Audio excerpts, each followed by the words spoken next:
चन्ना पाके जुदाइयां दस की खटिया चन्ना पाके जुदाइयां दस की खटिया चन्ना पाके जुदाइयां दस की खटिया चन्ना पाके जुदाइयां दस की खटिया चन्ना पाके जुदाइयां दस की खटिया।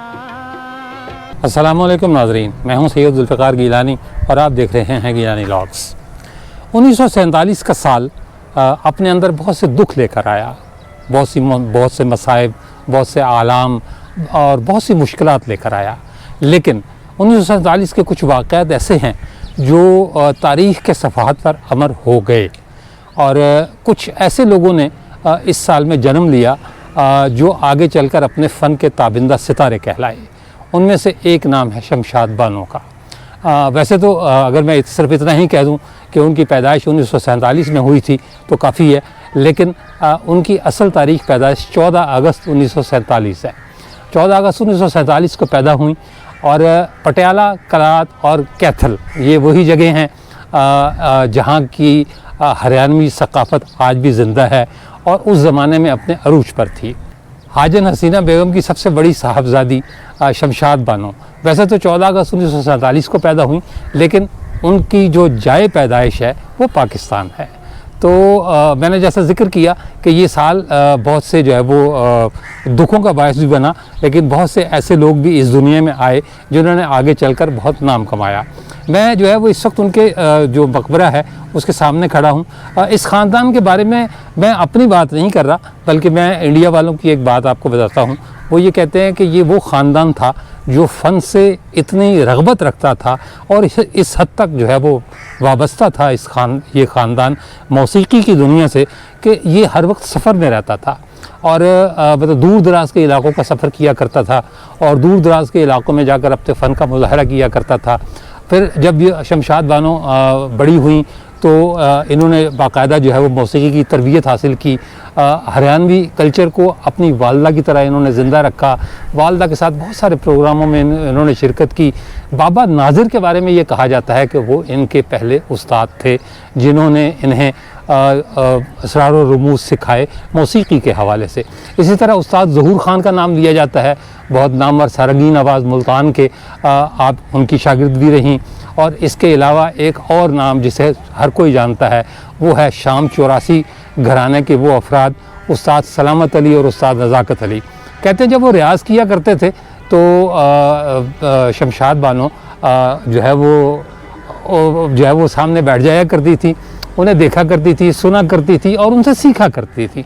और उन्होंने फिर आगे चलकर जो है वो अपना एक अलग रंग बनाया। एक बड़ी मज़े की बात आपको ये बताऊँ कि तान, पलटे, मुर्कियाँ ये वो चीज़ें हैं जो एक बुनियादी किरदार अदा करती हैं मौसीकी की किसी भी सिनफ में। वो गज़ल हो, वो जो है वो दौड़े हों, माहिए हों, वो कोई नोटंकी का किस्सा हो, लेकिन शमशाद बानो को जो है वो हर चीज़ पर अरूज हासिल था।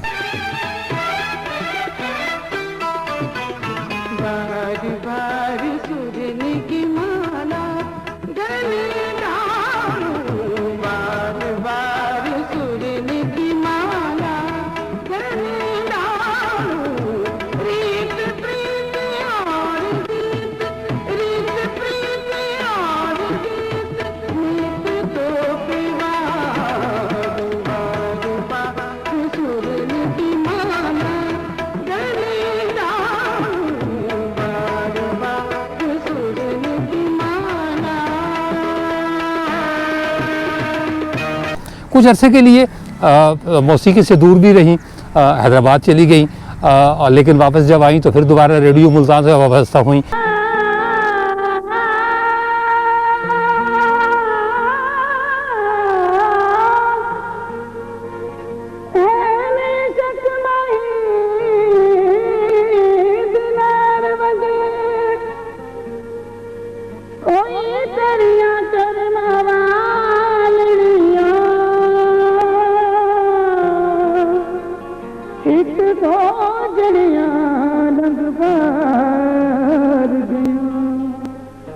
बैठी रोंदियां सक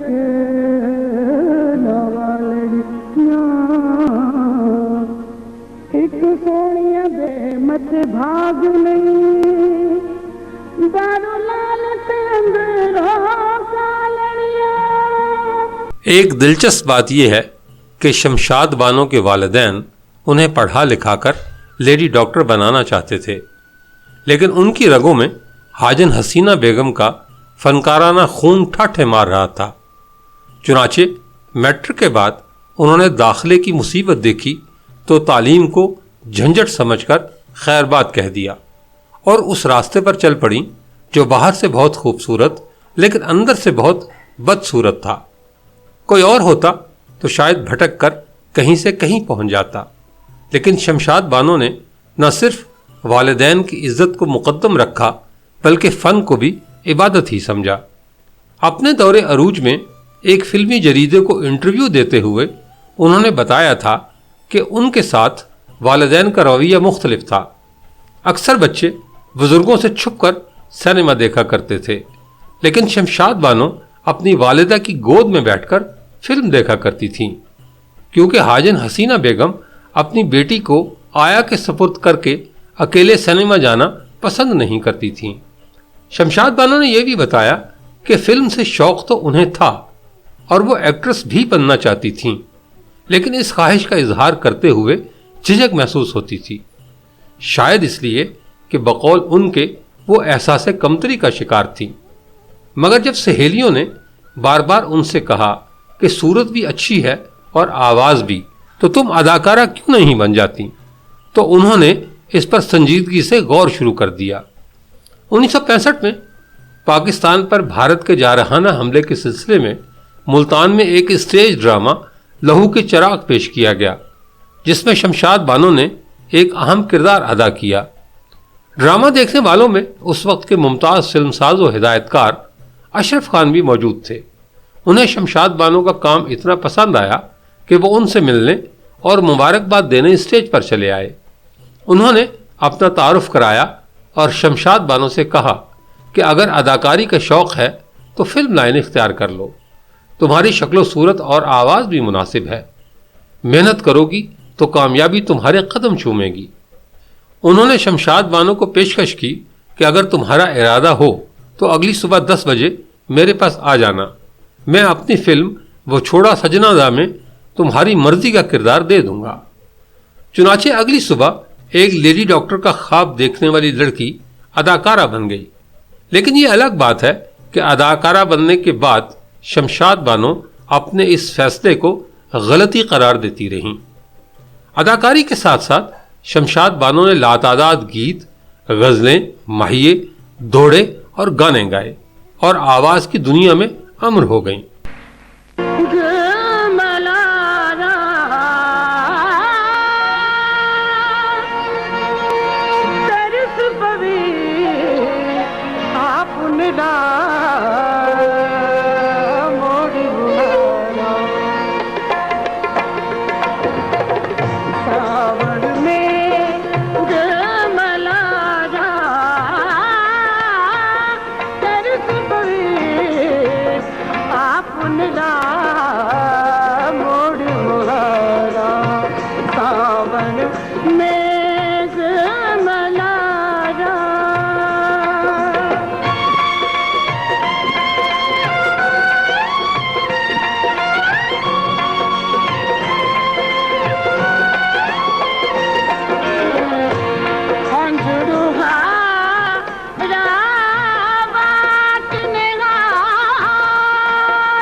شمشاد بانو کی چھوٹی بہن نگینہ نرگس بھی شاندار گلوکارہ تھیں۔ شمشاد جی تسی یہ دسو، تسی ایڈا خوبصورت گاندے ہو، تاڈے علاوہ بھی تاڈی فیملی وچ کوئی ہور گلوکارہ ہے نا؟ ਹਾਂਜੀ ਮੇਰੀ ਛੋਟੀ ਭੈਣ ਹੈ, ਉਹ ਵੀ ਗਾਉਂਦੀ ਹੈ। ਉਹ ਕਿੱਥੇ ਨੇ? ਉਹ ਆਈ ਬੈਠੀਆਂ ਨੇ, ਮੇਰੇ ਸਾਹਮਣੇ ਬੈਠੀਆਂ ਨੇ। ਤੇ ਤੁਸੀਂ ਸਾਨੂੰ ਪਹਿਲੇ ਕਿਉਂ ਨਹੀਂ ਦੱਸਿਆ? ਪਹਿਲੇ ਦੱਸ ਦਿੰਦੇ, ਤੁਸੀਂ ਉਹਨੂੰ ਬਿਠਾ ਲੈਣਾ ਸੀ, ਮੈਨੂੰ ਨਾ ਉਠਾ ਲੈਣਾ।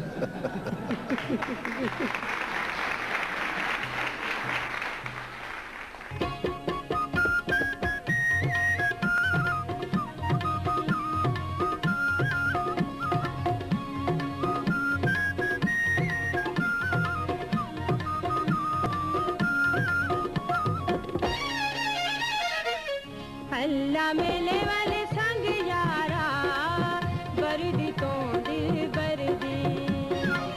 हल्ला मेले वाले संग यारा बरदी तो दिल बरदी। हल्ला मेले वाले संग यारा, हल्ला मेले वाले संग यारा बरदी तो दिल बरदी। हल्ला मेले वाले संग यारा बरदी तो दिल बरदी।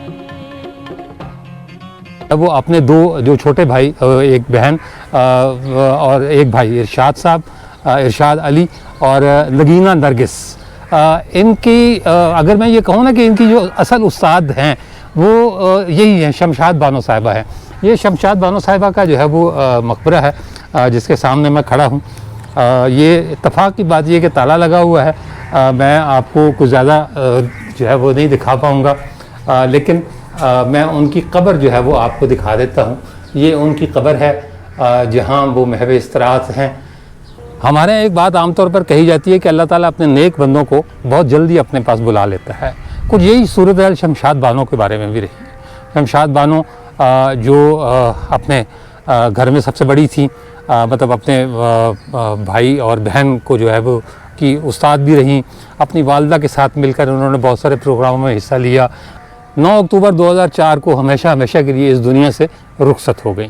लेकिन ऐसा नहीं है कि शमशाद बानो दुनिया से चली गई हैं। शमशाद बानो आज भी ज़िंदा हैं, उनके गाने ज़िंदा हैं, उनकी आवाज़ ज़िंदा है और इंशाअल्लाह ताला हमेशा ज़िंदा रहेगी। इसके साथ ही इजाज़त दीजिए, इंशाअल्लाह ताला अगले व्लॉग में दोबारा मुलाकात होगी। तब तक के लिए अल्लाह हाफ़िज़।